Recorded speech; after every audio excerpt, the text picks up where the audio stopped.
Emily Taylor, U.S. Law Shield, joining us now. And Emily, I was kind of surprised that Fox News ended up putting out this story about the various different gun seizures around the country and the states that ended up passing laws. I was aware that there were states that had tougher gun laws than what we had passed even in Florida in the wake of Stoneman Douglas last year. But then I saw that another 8 states had passed similar laws that ended up allowing for red flag, so-called red flag gun seizures, over 1,700 taking place over the past year, over 1,000 of those in Florida. Emily, I know some of the folks that are supporters of the Second Amendment, like me, are critical of my point of view, but I actually have been supportive of the reforms in Florida, and I haven't seen anything that's been overly irresponsible, certainly in Florida, in terms of seizures. Wanted to get your perspective. What do you think of these red flag seizures over the past year, and has it gone too far?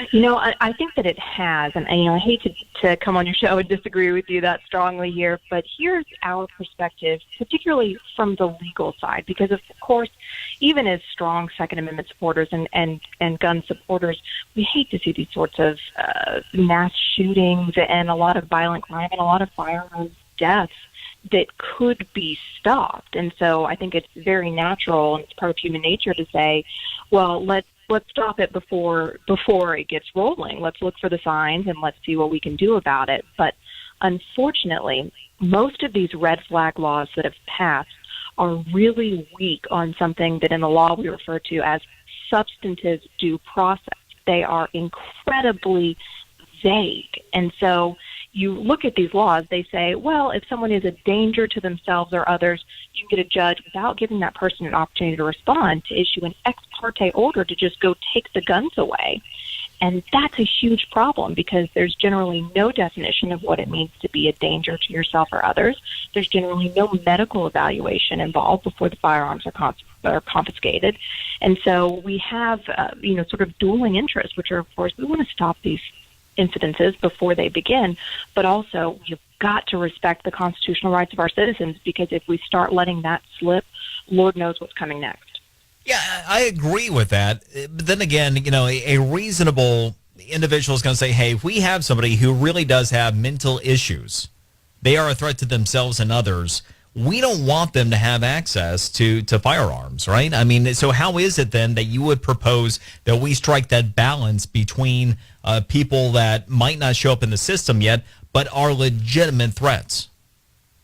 Sure. Well, the way the federal law strikes it right now is by saying that once you have been adjudicated mentally unstable by a judge, again, that'll involve testimony of a doctor, you cannot own or possess firearms. You can't buy firearms anymore. Your firearms rights are done. If you've been involuntarily committed to a mental institution, your firearms rights are done. So we have really strong guards in place to make sure that we're not playing sort of fast and loose with taking away someone's Second Amendment rights.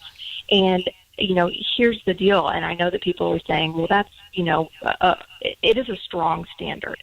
And when you cast a net that's going to be that small, you are going to miss people who truly are mentally ill, truly should not have firearms, and there are people that aren't going to be caught up in that adjudicated mentally unfit net. But if we start casting a wider net, what we're going to do is take away the firearms and the Second Amendment rights of people who should not have them taken away. And we're looking at a scenario in which, when we think about it in terms of criminal conviction, we think, well, it's better that 100 guilty people go free than one innocent man is convicted or put to death. And we have to think about it in that way. What do we prefer? Do we prefer taking the rights away from people who deserve them, or do we prefer letting some people who should be controlled slip through the cracks? And for those of us who are really strong constitutionalists, I think we have to let some slip through the cracks in order to protect the rights of the many. We're speaking with Emily Taylor, U.S. Law Shield.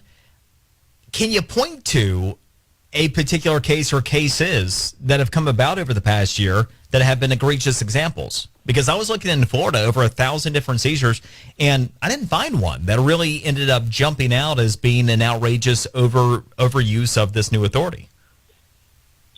I think the biggest problem we've had with the way that these are executed is that we've seen that there are people who are actually being killed or who are firing upon law enforcement. There are deaths that are occurring in the execution of the warrants for these firearms. Because imagine that you're the person who is sitting at home. And keep in mind that when you bring one of these red flag acts against another individual, you need to have some sort of relationship with them, but that can be a very tenuous relationship. If I'm sitting at home and I have an ex-husband who is really, really angry at me, he can go petition for one of these firearms and say, she's awful, I'm going to show her. And he can go petition to say she's a danger to herself or others, go take away her guns. I'm just sitting at home. I have no idea any of this is happening. The next thing you know, maybe it's the middle of the night, maybe it's first thing in the morning. Police are kicking down my door with a no-knock warrant to take away my firearms. I have no idea what's going on. All I know is someone's breaking down my door in the middle of the night. What do? I grab a gun, I rush to the front of the house, and then we've got a recipe for disaster.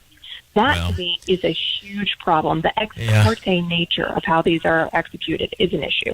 We'll have to leave it there for today. The interesting example for sure. We'll continue the conversation. The not so distant Emily Taylor, U.S. Law Shield. Coming up next, we're going to check in with the folks behind Red Pilled America on Black History Month and the politics of the African American community. Next, right here on the Brian Mudd Show, News Radio 610 WIOD.